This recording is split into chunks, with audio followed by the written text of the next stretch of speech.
Olá, meus amores, saudade imensa de vocês. Sei que nós temos que obedecer, ficarmos em casa, que é o melhor no momento, né? Cuidar da gente, cuidar da nossa família que a gente tanto ama, não é verdade? E logo tudo isso vai passar. Mas agora vamos começar com as nossas atividades complementares, certo? E vamos começar com português. Ótimo, vamos falar de substantivos. Já falamos de alguns, dos próprios, dos comuns, dos concretos e do abstrato, certo? Agora vamos falar de substantivos primitivos, que são os substantivos do qual se formam outra palavra, com acréscimo de elementos como prefixo e sufixo. Prefixo vem antes, sufixo depois. Essa nova palavra é denominada substantivo derivado. Exemplo, galinha é um substantivo primitivo.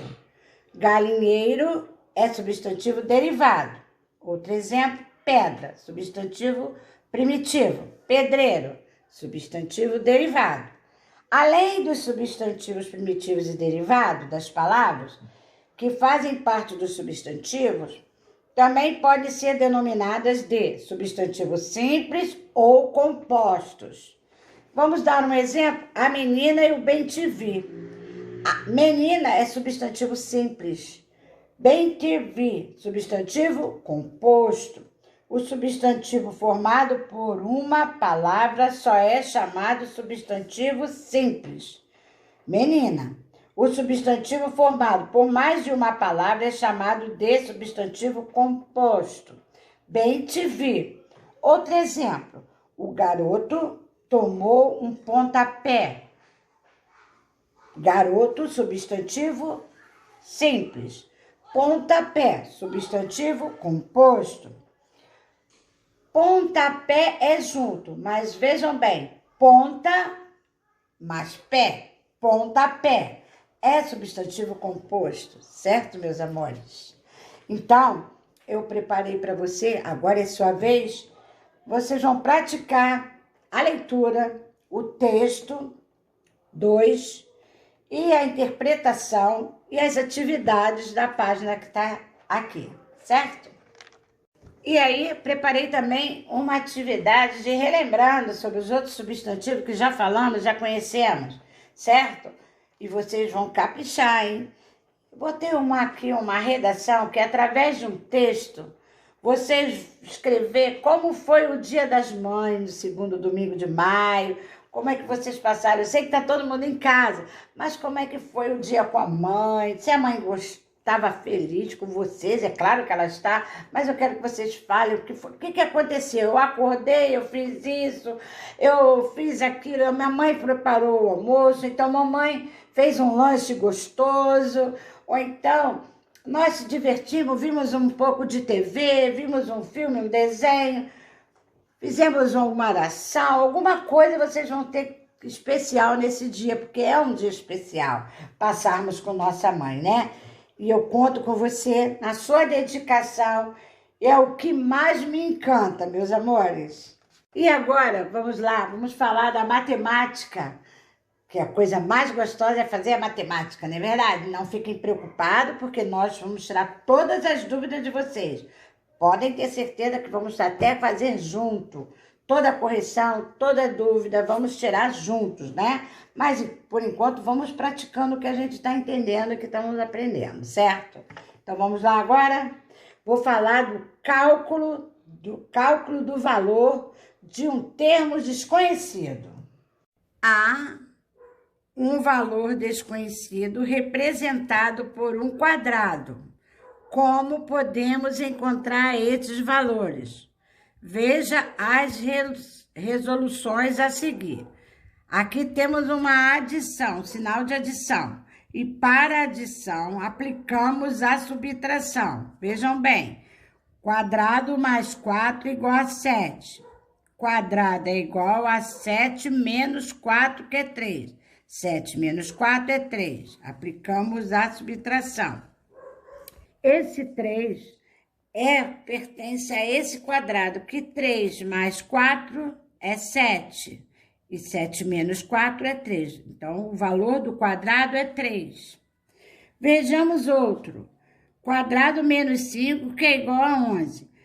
Para a subtração, aplicamos a adição. Então, vamos lá. Quadrado é igual a 11 mais 5, que é igual a 16. Então, o valor do quadrado, do termo desconhecido, é 16, certo? Vamos aqui, quadrado vezes 3, que é igual a 45. Para a multiplicação, no caso, aplicamos a divisão. Então, vamos lá. Quadrado, que é igual a 45, dividido por 3, que é igual a quadrado, é igual a 15. 15 é o valor aqui do quadrado, que é 15 vezes 3, que é igual a 45. Vejamos o outro quadrado dividido por 6, que é igual a 42. Para a divisão, aplicamos a multiplicação. Vejamos, quadrado é igual a 42 vezes 6, quadrado é igual a 252. Esse valor, 252, é o valor do quadrado, que ele, 252 dividido por 6, é igual a 42. Para encontrar o valor desconhecido, basta utilizar a operação inversa. Vejam bem, inversa porque a adição a gente aplicamos a subtração. Para a subtração, aplicamos a adição. Para a multiplicação, aplicamos a divisão. E para a divisão, aplicamos a multiplicação. Vai. Vamos resolver um problema com o valor desconhecido para praticar. Mamãe comprou uma geladeira e uma bicicleta, gastando ao todo R$ 1.800. A geladeira custou o triplo da bicicleta. Qual é o valor, qual é o preço de cada um? Vamos ver. Bicicleta, quadrado igual bicicleta. Geladeira é 3 vezes o quadrado do valor da bicicleta. Então, vamos ver. Quadrado mais 3 vezes quadrado é igual a 1.800. Agora, vamos ver o quadrado, aqui a bicicleta, o valor da bicicleta, mais 3 vezes, que vai dar o valor da geladeira. Então, vamos lá, tudo bicicleta. 1 com 3, então dá 4. Que é 1 e 3 vezes aqui o quadrado dá 4. 4 vezes quadrado é igual a 1.800. Quadrado é igual a 1.800, vamos lá, para aplicar a inversa da multiplicação do quadrado. Divisão. Quadrado é igual a 1.800 dividido por 4. Que dá quadrado é igual a 450, certo? Esse é o valor da bicicleta. Vamos ver que a geladeira é 3 vezes o quadrado, que é igual. Vamos fazer ainda a divisão. 3 vezes 450, não é verdade? A multiplicação agora. 3 vezes quadrado igual a 3 vezes o 450, que é o valor da bicicleta. É igual a 1.350. Então, temos a bicicleta custa R$ 450 e a geladeira custa R$ 1.350. Agora vamos ver outros exemplos de problema. Uma biblioteca ganhou 20 livros de histórias e passou a ter um total de 93. Quantos livros de história havia na biblioteca antes da chegada de novos livros? Então, o quadrado mais 20, que é igual a 93, certo? Vamos resolver e vamos aplicar aqui na adição. A gente tem que aplicar a inversa, que é a subtração. Quadrado igual a 93 menos 20. Quadrado é igual a 73, correto? Então, façam com muita atenção para ver a ordem, os termos, todos que estão sendo pedidos, as operações inversas e o valor do quadrado, para vocês prestarem bem atenção, que nem eu disse no problema da biblioteca. Então, o quadrado, na verdade, era o valor que chegou de mais novos, certo? Tinha um total de 93, mais 20 livros, ganharam mais 20 livros. Então, vocês vejam bem, a gente quer saber, nesse problema, quanto que havia antes da chegada de livros mais novos. Então, prestem bem atenção, vê pelo exemplo, continue se dedicando, tudo feito com calma, porque vocês vão conseguir. Eu acredito. E continue se dedicando. Estou torcendo por você, meus amores. Agora vamos para ciências e vamos nos relembrando, que eu sei que vocês também vão acertar, vão fazer tudo com dedicação. Vamos relembrar os recursos naturais e suas utilização.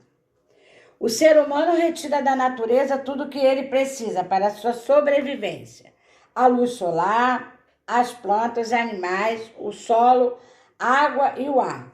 Esses elementos essenciais garantem a continuidade da vida humana na Terra. Cuidados com os recursos naturais. O ser humano pode explorar o ambiente sem destruí-lo. Para isso, os recursos naturais devem ser protegidos, conservados e sua extração planejada. Como, por exemplo, preservar os recursos hídricos e garantir o acesso da população à água, os cuidados do solo e a conservação das florestas. Vejam bem, eu fiz também aqui uma fixação de assuntos que a gente já falamos, para você descrever a utilização dos recursos naturais, do que o solo, né? A água, o ar e por aí, animais, as plantas. Também temos como cuidar dos recursos naturais, do solo, da água. Quais são os recursos naturais renováveis, se lembram? Quais são os recursos naturais não renováveis? E você é um campeão, eu tenho certeza que vai saber fazer e vai dar tudo certo. Vamos continuando com a geografia. Lembram que no nosso último encontro nós falamos da agricultura, que são as plantações, a pecuária, que são os animais, e o extrativismo, minerais e os recursos naturais. Hoje nós vamos falar indústria. A indústria é o setor que transforma matéria-prima em outros produtos. Uma das suas principais características é a produção rápida e grande quantidade.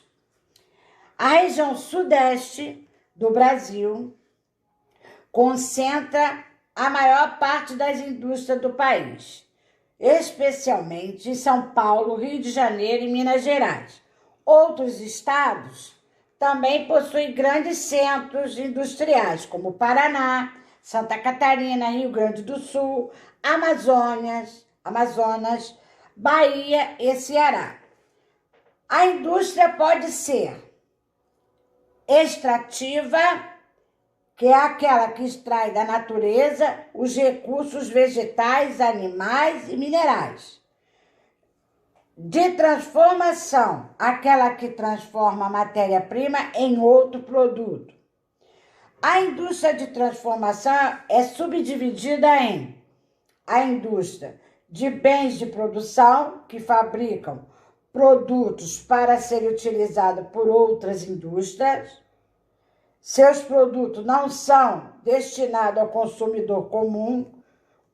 Por exemplo, as indústrias petroquímicas transformam os derivados de petróleo e fabricam produtos farmacêuticos, fertilizantes, inseticidas, plástico e etc. Indústrias de bens de consumo fabricam bens de consumo imediato para a população e suprir suas necessidades. Exemplo, alimentos, roupas, remédios, aparelhos elétricos, etc. Atividade industrial. A demanda uma infraestrutura que envolve, entre outros aspectos, fácil acesso dos trabalhadores à empresa, meio de escoamento da produção, e desta forma as indústrias geralmente se localizam nas áreas urbanas ou próximas a elas. No entanto, essa atividade pode ser poluidora ou causadora de diversos prejuízos para a população.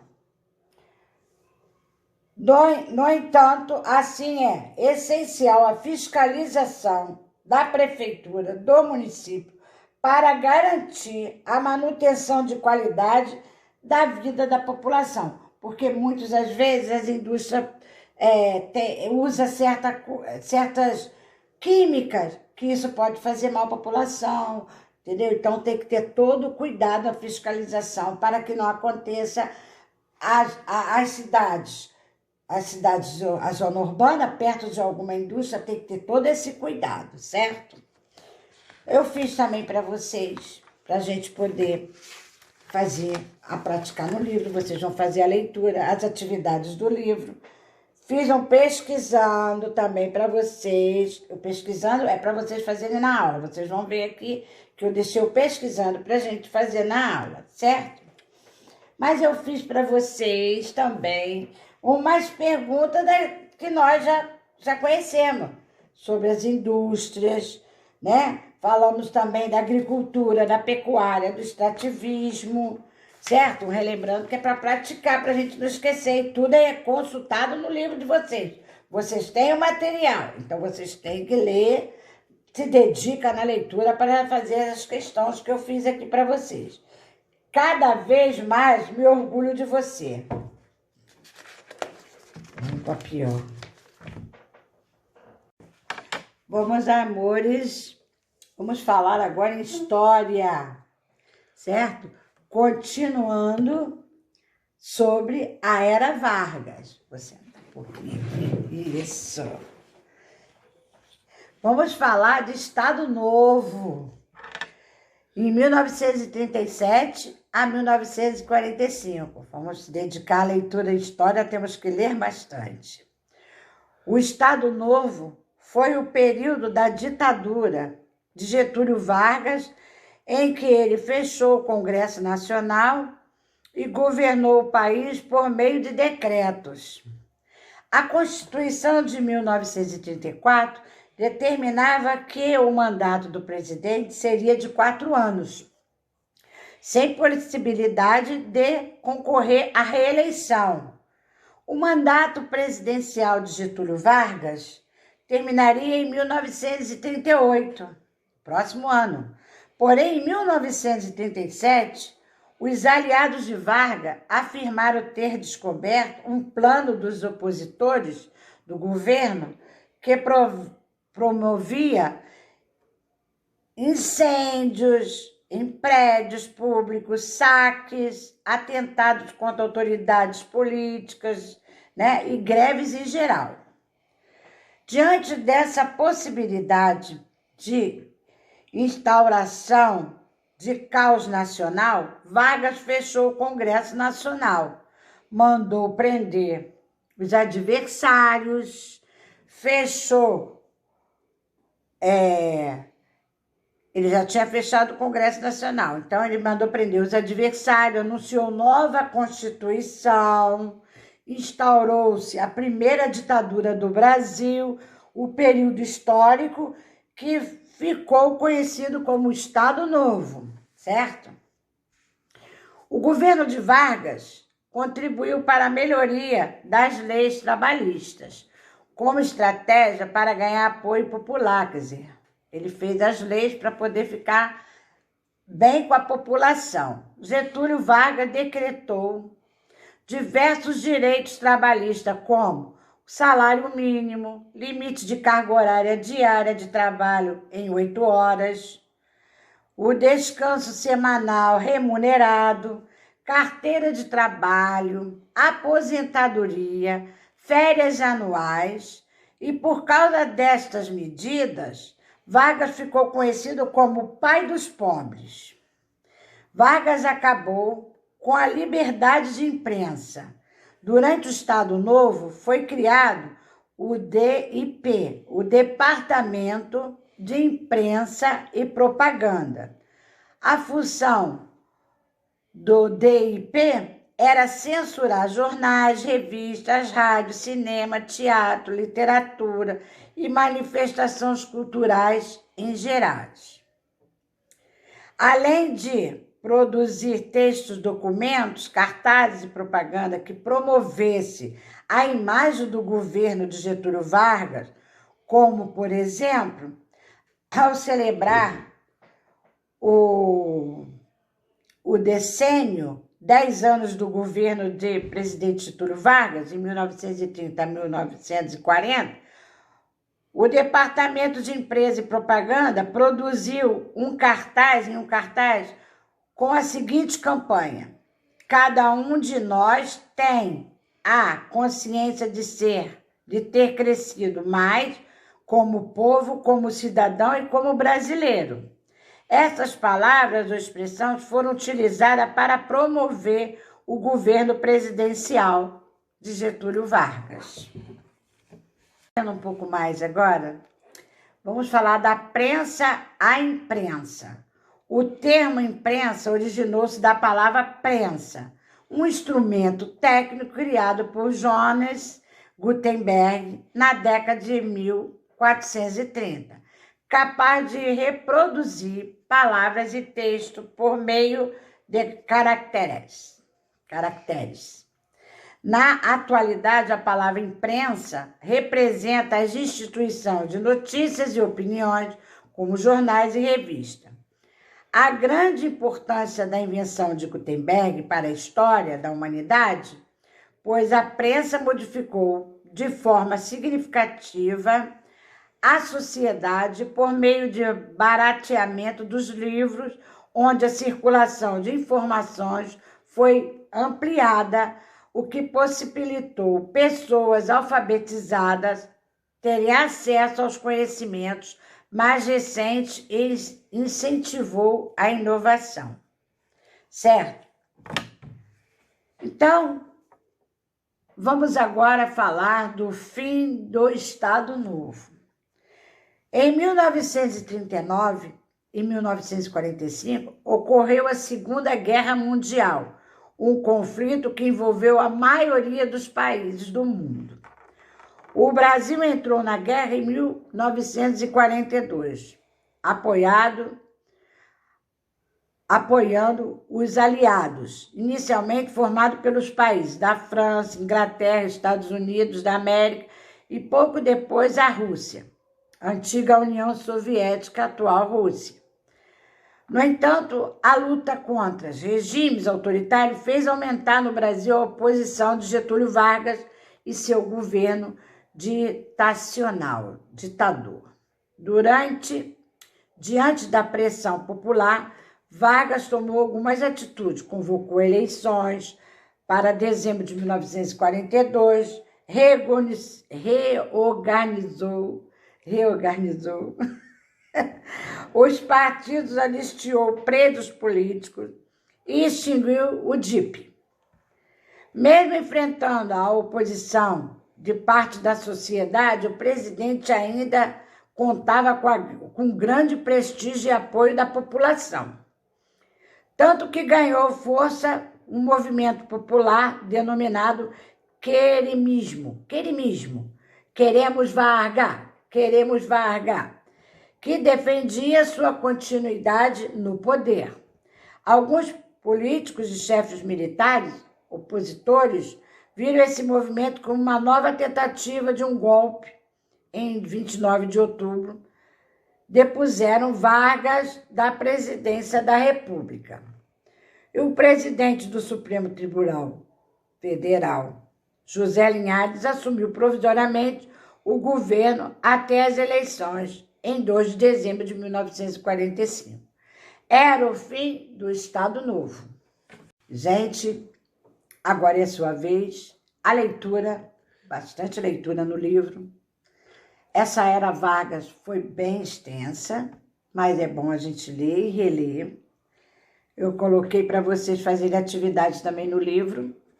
E um relembrando aqui sobre a Era Vargas, desde o início da Era Vargas, onde vocês vão poder responder e estudar relembrando, certo? Torcendo por você. E aí vamos continuar na história. Nós temos datas muito importantes que essa semana ocorreram, né? 12 de maio, Dia da Enfermagem.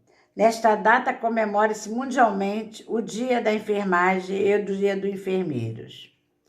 Em homenagem a Florence, marco que realizou importantes trabalhos da enfermagem pelo mundo e que nasceu em 12 de maio de 1820. Meus amores, nós estamos num período, momento em que nossos enfermeiros, nossas enfermeiras, que trabalham na área, claro, de saúde, que têm sido nossos heróis, nossas heroínas. E eu fiz aqui para vocês uma proposta para escrever uma mensagem para esses nossos heróis e heroínas, os profissionais da saúde, certo? Nossos enfermeiros. Outra data muito importante no nosso mês de maio é a abolição da escravatura. 13 de maio, abolição da escravatura. A abolição foi o acontecimento histórico mais importante do Brasil. No dia 13 de maio de 1888, a princesa Isabel assinou a Lei Áurea, que decretava a liberdade de todos os escravos no país. Muito bem, nossos escravos viviam com muito sacrifício, trabalhos muito esforçados, muitos maltratados. Mas depois do decreto houve a libertação dos escravos. Eu também fiz uma proposta para vocês pesquisar como eram os escravos, como era a escravidão no Brasil. Meus queridos alunos, eu espero que vocês se dediquem, como têm se dedicado, façam calmamente, façam a leitura, tentem fazer o máximo que vocês puderem, porque eu acredito que vocês são capazes. E também quero agradecer o apoio dos pais, porque sem o apoio vocês também não vão conseguir, porque precisamos da nossa família para nos apoiar, não é verdade? E continuem em casa, cuidando, lavando as mãos, usando as máscaras, o álcool em gel, que nosso momento do nosso reencontro vai chegar. Mas, por enquanto, estarei aqui na próxima aula, certo? Beijo no coração de vocês. Amo vocês, amo vocês. Tchau, meus amores.